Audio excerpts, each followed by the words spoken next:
काय न्याय? आपली घरदारी नग्न धिंड काढली, आपल्या आया बहिणीच्या गुप्तकात लाकडं कोंबली त्याने. आज उगवला, आज उगवला समुद्रेचा दिसदारी. हा बाबासाहेबांचा संघर्ष आहे. हा कुणा ठराविक जाती किंवा धर्माविरुद्ध नाहीये. हा जातीवादी धर्मांध प्रवृत्तीच्या विरुद्धचा संघर्ष आहे. अरे इथं रस्त्यावरती असं बोंबलत गाणं म्हणण्यापेक्षा पोटा पाण्याचं बघ काहीतरी.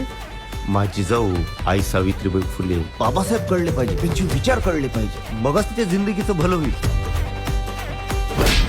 समाज जागृत झाला की आपली किंमत कमी होते. काही झालं तरी समाज